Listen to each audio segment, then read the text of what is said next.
Le leadership, c'est l'art, la manière d'incarner le leader qui est en nous. C'est ça, le leadership, c'est pas plus compliqué que ça. Donc, un leader, s'il veut être un vrai leader et un grand leader, doit avoir un minimum de charisme. Alors le charisme, est-ce que c'est quelque chose d'inné ou est-ce que c'est quelque chose qu'on cultive? Alors beaucoup de personnes diront que le charisme, c'est inné. Mais nous disons que le charisme, ça se travaille. Et le charisme se travaille à travers la communication.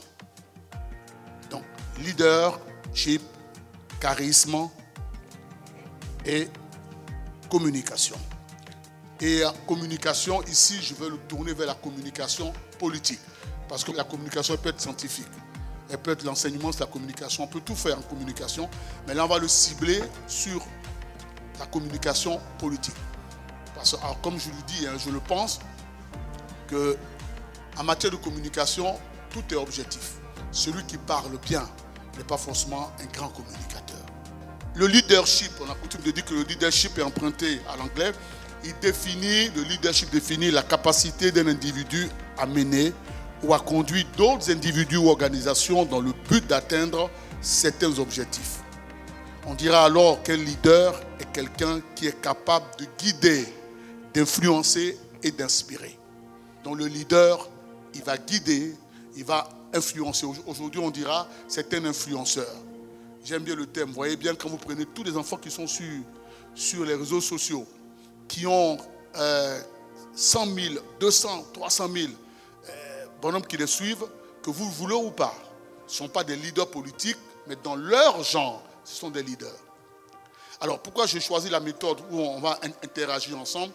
Parce que je connais certains parmi vous tout à l'heure, voilà, le professeur a pris la parole, c'est un professeur. Le niveau, il est, voilà. Il y a des médecins parmi vous, il y a des chefs d'entreprise parmi vous, il y a des grands patrons parmi vous. À ces séminaires, j'ai l'habitude d'animer à HEC, mais c'est des grands patrons comme ça.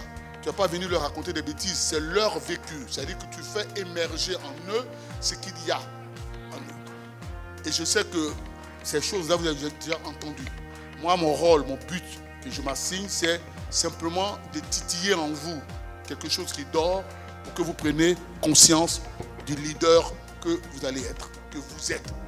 Alors, si on dit que le leadership désigne un ensemble de compétences et de comportements qui permettent à un individu d'influencer efficacement un groupe ou une équipe, donc un bon leader doit avoir une vision, il doit susciter l'adhésion et inspirer confiance.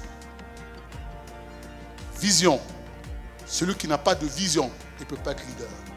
S'il ne peut pas inspirer la confiance, ce n'est pas un leader. S'il ne fait pas adhérer quelqu'un à sa vision, ce n'est pas un leader. Il est tout sauf un leader. Alors, les caractéristiques d'un bon leader, voilà, c'est d'abord la confiance en soi.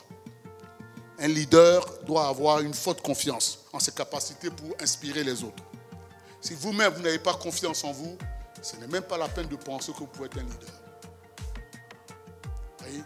Alors, je coutume de dire qu'à ce niveau, nous sommes tous des leaders. Un secrétaire exécutif est un leader.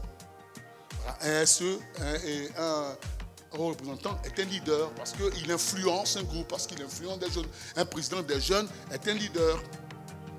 Donc il faut d'abord qu'il ait la confiance en lui. Il faut avoir une vision claire.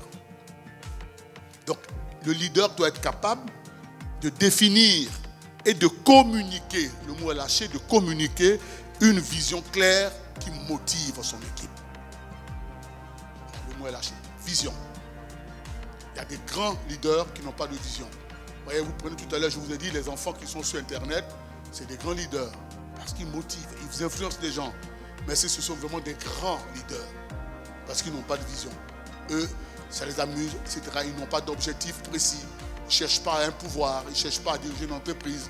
Voilà. C'est en cela qu'un patron d'entreprise peut être un leader, mais ce n'est pas un leader au sens noble du terme. Parce que le terme leader, auparavant, est réservé aux leaders politiques.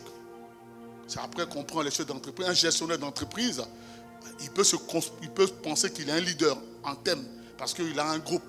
Mais le terme leader, à l'origine, est réservé aux patrons d'État. C'est-à-dire qu'aux chefs d'État qui influencent les grandes décisions. Ensuite, il faut avoir la compétence interpersonnelle, c'est-à-dire la capacité à établir des relations et à communiquer efficacement est essentielle. Les relations pour communiquer efficacement. La vision, il faut la transmettre. Et les compétences interpersonnelles. Ce n'est pas parce qu'on dit quelque chose que les gens vont écouter forcément.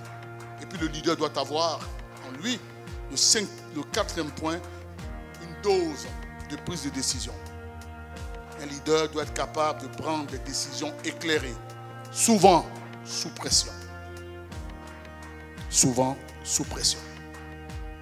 Voilà les caractéristiques d'un bon leader.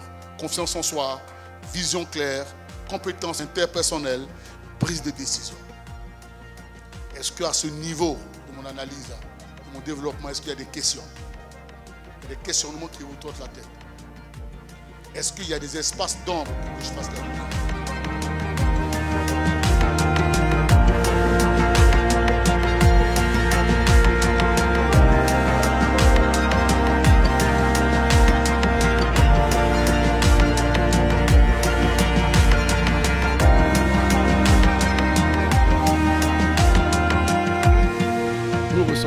De là satisfait d'un travail qui a duré depuis le 30 avril jusqu'au 2 mai et où les séminaristes se sont impliqués individuellement et collectivement dans les travaux, dans la recherche de consensus et également dans la recherche de voies et moyens pour que le PDCI redevienne plus fort que jamais, pour que le parti rayonne au-delà de nos frontières, pour que le PDCI demeure ce parti de cœur des Ivoiriens et que le PDCI demeure le parti qui apporte la paix, qui apporte la cohésion, qui apporte le bien-être aux citoyens ivoiriens et à tous ceux qui vivent sur leur sol.